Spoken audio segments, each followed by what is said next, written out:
Hello guys, welcome back to the another video of Accountonomics on your tips। आज जो हम करने वाले हैं इकोनॉमिक्स का नया चैप्टर प्रोडक्शन फंक्शन। कई बच्चों के मेरे पास कमेंट्स आए कि सर प्रोडक्शन का चैप्टर हमें पहले करवा दो या आप इस चैप्टर को इतना लेट क्यों करवा रहे हो। तो इसका रीजन मैंने आपको पहले भी बताया था कि क्योंकि हम यहाँ पे इकोनॉमिक्स अपने तरीके से पढ़ रहे हैं। पहले मैंने आपको डिमांड और इलास्टिसिटी ऑफ डिमांड करवाया था और डिमांड और सप्लाई का रिलेशन था, तो उसके बाद में मैंने आपको सप्लाई का चैप्टर करवाया और उसके बाद में मार्केट इक्विलिब्रियम का करवाया, क्योंकि मार्केट इक्विलिब्रियम का डायरेक्ट कनेक्शन था डिमांड और सप्लाई के साथ।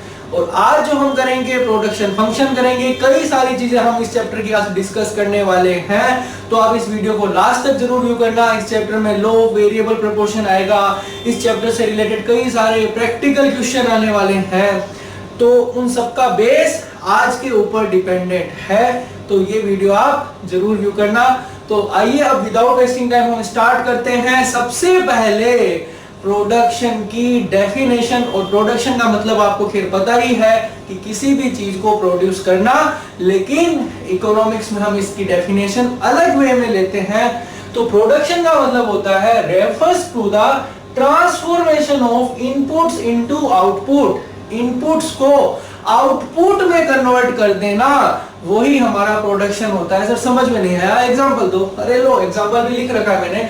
सपोज मान लो आपको क्लॉथ का प्रोडक्शन करना है, तो उसके लिए आपको कई सारे इनपुट्स की जरूरत पड़ेगी, जैसे कि मान लो लैंड की जरूरत पड़ेगी, लेबर की जरूरत पड़ेगी, बिना लेबर के कपड़ा थोड़ी बनेगा, पैसे की जरूरत पड़ेगी और बिजनेसमैन मतलब एंटरप्रेन्योर की जरूरत पड़ेगी, और साथ में एक वर्ड मैंने नहीं लिखा, रॉ मटेरियल की भी जरूरत पड़ेगी और अदर इनपुट्स की भी जरूरत पड़ सकती है। तो अगर मैं इन इनपुट्स को प्रोसेस करूंगा तो वही मेरा क्या हो जाएगा, आउटपुट बन जाएगा। तो इनपुट्स को आउटपुट में कन्वर्ट कर देना, उसी को हम क्या कहते हैं, प्रोडक्शन कहते हैं। तो अब आइए देखते हैं प्रोडक्शन फंक्शन के बारे में, क्योंकि ये छोटे छोटे कंसेप्ट है तो हम इसमें ज्यादा टाइम नहीं लेंगे।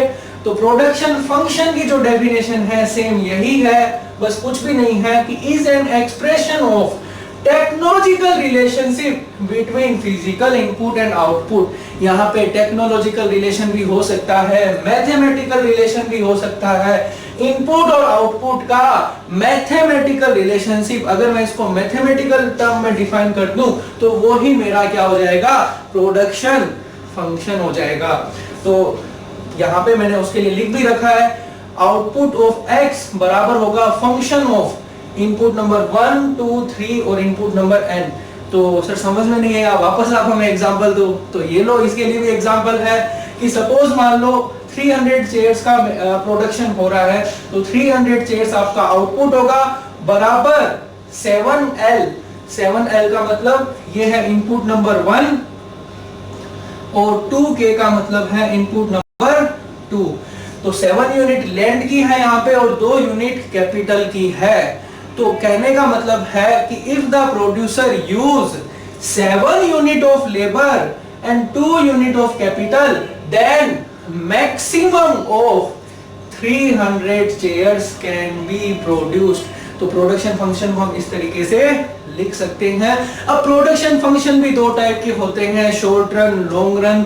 उसमें अभी मैं डिटेल में नहीं जाऊंगा, बाद में आपको बताऊंगा शॉर्ट रन और लॉन्ग रन प्रोडक्शन फंक्शन क्या होता है। लेकिन शॉर्ट रन और लॉन्ग रन प्रोडक्शन फंक्शन बताने से पहले मैं आपको बता दूं कि शॉर्ट रन और लॉन्ग रन होता क्या है। तो उसके लिए भी मैंने लिख रखा है, शॉर्ट रन का मतलब output can be changed by changing variable factor. Short run ऐसा पीरियड जिसमें अगर प्रोड्यूसर आउटपुट को बढ़ाना चाहता है तो वो सिर्फ वेरिएबल फैक्टर को ही चेंज करके बढ़ा सकता है। सर समझ में नहीं आया। सपोज मान लो कि किसी भी प्रोड्यूसर को अगर ये बोलते कि तेरे को कल की डेट में ये 1 लाख पेन बना के देने हैं, तो 1 लाख पेन के लिए वो रातों रात कोई मशीन तो नहीं खरीद सकता। वो 1 लाख पेन का प्रोडक्शन लेबर को बढ़ा के ही कर सकता है, क्योंकि उसके पास टाइम पीरियड क्या है, छोटा सा है। तो शॉर्ट रन में अगर प्रोड्यूसर प्रोडक्शन को बढ़ाना चाहता है तो सिर्फ और सिर्फ वेरिएबल फैक्टर, जैसे कि मान लो लेबर हो गया, रॉ मटेरियल हो गया, उसको बढ़ा के ही पूरा कर सकता है। और लॉन्ग रन का मतलब क्या होता है कि लॉन्ग रन में अगर उसी मैन्युफैक्चरर को ये बोल दे कि तेरे को ये 1 लाख यूनिट 1 साल में बना के देनी है, तो अगर 1 साल में बना के देनी है तो उसका टाइम पीरियड बहुत बड़ा हो गया, तो वो क्या कर सकता है, मशीन भी खरीद सकता है, बिल्डिंग भी खरीद सकता है, कुछ अदर चीजें भी खरीद सकता है। तो लॉन्ग रन में जितने भी फिक्स्ड फैक्टर है या जितने भी फिक्स फैक्टर है वो सारे के सारे वेरिएबल फैक्टर में कन्वर्ट हो जाते हैं। तो लॉन्ग रन का मतलब output can be change by changing all the factors. तो शॉर्ट रन में सिर्फ वेरिएबल फैक्टर से प्रोडक्शन बढ़ाया जा सकता है और लॉन्ग रन में सारे फैक्टर वेरिएबल ही होते हैं।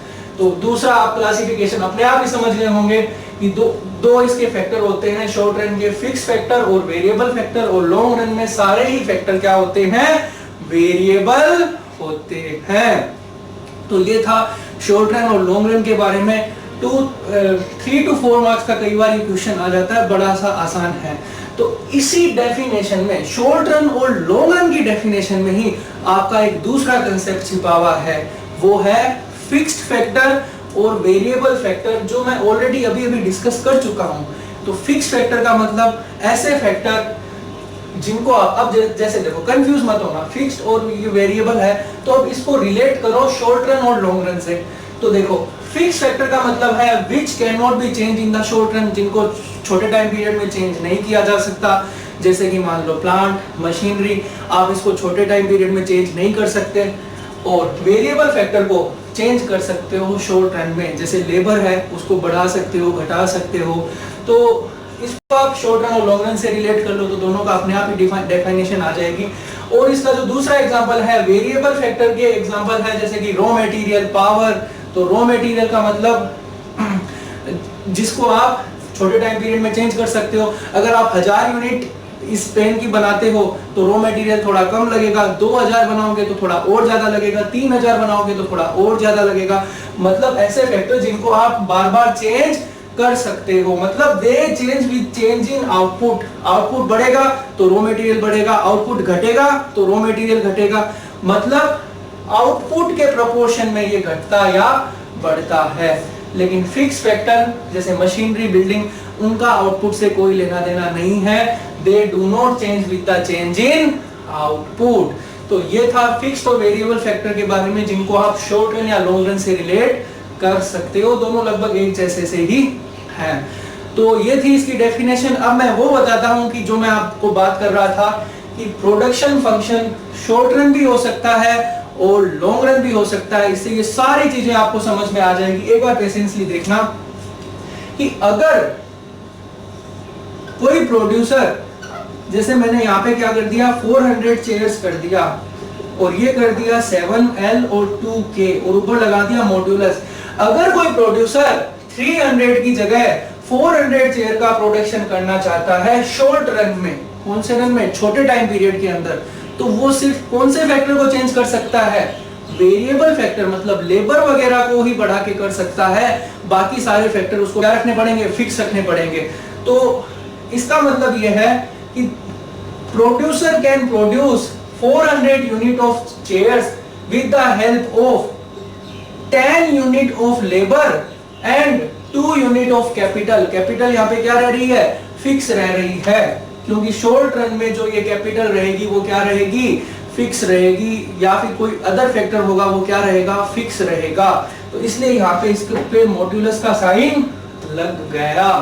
तो ये है शॉर्ट रन प्रोडक्शन फंक्शन। और लॉन्ग रन में ये दोनों ही फैक्टर क्या हो जाएंगे, चेंज हो जाएंगे और ये मॉड्यूलस का साइन भी हट जाएगा। लेबर भी बढ़ रहा है और कैपिटल को भी बढ़ाया जा सकता है, क्योंकि लॉन्ग रन में सारे ही फैक्टर क्या हो जाते हैं, वेरिएबल हो जाते हैं। तो ये था इसका बेसिक। अब आइए हम देखते हैं टीपी, एपी और एमपी के बारे में, जो बड़े ही आसान कंसेप्ट है और सारे के सारे प्रैक्टिकल क्वेश्चन उन्हीं के ऊपर डिपेंड रहने वाले हैं। तो आप इनको केयरफुली ध्यान से देखिए। तो जब मैं बात करता हूं कंसेप्ट ऑफ प्रोडक्ट की, तो इसके 3 पार्ट होते हैं, टीपी, एपी और एमपी। तीनों के तीनों बड़े ही आसान है।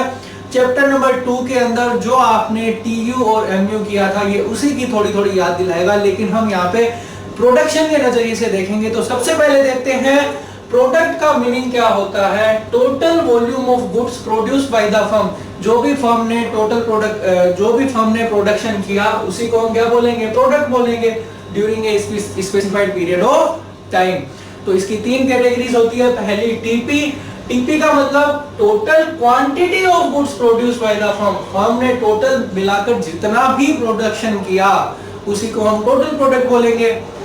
तो टीपी का जो फॉर्मूला होता है MP1 plus MP2 plus MP3 plus MPN, समझ में नहीं आया होगा, मैं बताता हूं। जैसे कि मान लो फर्स्ट लेबर ने 10 यूनिट का प्रोड्यूस किया, सेकंड लेबर ने किसी भी चीज के प्रोडक्शन में लगाया तो उसने सेकंड लेबर ने 20 का, थर्ड लेबर ने 30 का किया। तो जितने भी लेबर ने जितना प्रोडक्शन किया है, मतलब जितने भी वेरिएबल फैक्टर ने जितनी यूनिट्स बनाई उन सबको जोड़ दो तो वही आपका क्या हो जाएगा, टीपी हो जाएगा। तो कितना हो जाएगा यहाँ पे टीपी 50। तो टीपी बराबर होगा MP1 plus MP2 plus MP3। तो जितने भी लेबर्स हैं उनकी यूनिट्स को जोड़ दो तो वो आपका हो जाएगा टीपी। और MP बड़ा ही आसान, addition to TP when one more unit of variable factor is employed, कि एक एक्स्ट्रा लेबर लगाने पर कुल प्रोडक्शन में जो चेंज होता है उसी को हम क्या कहते हैं, एमपी कहते हैं। तो इसका फॉर्मूला होगा TPN-1, ठीक उसी तरह से है जो हमने MU में पढ़ा था। तो सपोज मान लीजिए कि 5 लेबर लगाए, तो 5 लेबर लगाने पे कितने का प्रोडक्शन हो रहा है, 100 यूनिट का हो रहा है। एक और लेबर लगाया तो ये प्रोडक्शन बढ़कर कितना हो गया, 120 यूनिट्स हो गया। तो यहाँ पे आपका MP क्या होगा, MP बराबर होगा 20। सर फॉर्मूले में करके बताओ, अरे फॉर्मूला देखो कुछ भी नहीं है। TP लिख दो आप पहले 6 यूनिट और TP 6 - 1। तो TP 6 यहाँ पे कितना है 120 और 5वें लेबर का कितना है 100। तो यहाँ पे आपका MP कितना आ जाएगा 20 आ जाएगा। एक एक्स्ट्रा लेबर लगाने से जो चेंज होता है उसी को हम क्या कहते हैं, MP कहते हैं। एक और फॉर्मूला होता है डेल्टा TP अपॉन में डेल्टा क्वांटिटी। ये जब मैं प्रैक्टिकल कराऊंगा तो डिटेल से बताऊंगा, थोड़ा सा आपको इसके बारे में भी बता देता हूं। सपोज मान लीजिए 5 लेबर लगाए, थोड़ा सा यहाँ पे कर देता हूं मैं, 5 लेबर लगाने पे आपका जो TP हो रहा है वो 100 हो रहा है, और इस बार 7th लेबर लगाने पे जो आपका TP हो रहा है वो 150 हो रहा है। तो यहाँ पे जो फॉर्मूला लगेगा वो दूसरा वाला लगेगा, डेल्टा TP अपॉन में डेल्टा क्वांटिटी। तो टोटल प्रोडक्शन में कितने का चेंज हो रहा है, 50 का चेंज हो रहा है। डेल्टा क्वांटिटी मतलब लेबर में कितने का चेंज हो रहा है, 2 लेबर चेंज हो रहे हैं। तो यहाँ पे आपका कितना आ जाएगा MP 25। 2 लेबर लगाने पे 50 का चेंज, तो एक पे कितने का 25 का। तो यहाँ पे आपका दूसरा वाला फॉर्मूला काम आएगा, जो प्रैक्टिकल कराऊंगा तो डिटेल से बता दूंगा। तो MP का मतलब ये होता है। और AP तो बड़ा ही आसान है, एवरेज प्रोडक्ट। TP को क्वांटिटी से डिवाइड कर दोगे तो आपका क्या आ जाएगा, एवरेज आ जाएगा। तीनों को बेटर तरीके से समझने के लिए 2 मिनट में मैं आपको एक शेड्यूल से बता देता हूं। 2 मिनट लगेंगे, तीनों चीजें आपको एकदम बेटर तरीके से समझ में आ जाएगी। कि यहाँ पे आप लेबर की यूनिट लिख लो। लेबर क्या होता है आपका, वेरिएबल फैक्टर। 1 2 3 4 4 से का आप समझ जाओगे। MP फर्स्ट लेबर लगाया तो उसने 10 यूनिट का प्रोडक्शन किया, या फिर 2 यूनिट का प्रोडक्शन किया, फिर दूसरे लेबर ने 3 4 और 5। तो ये आपका MP है। TP क्या होगा, अगर मैं MP को टोटल कर देता हूं तो वही मेरा TP हो जाता है। तो पहले में 2 ही होगा, दूसरे में 2 + 3 बराबर 5। दोनों लेबर ने मिलके कितना किया, 5 यूनिट का किया।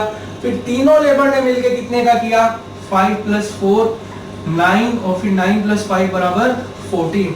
तो ये आपका TP हो जाएगा। TP जो निकालना बड़ा आसान है, एवरेज निकालना है।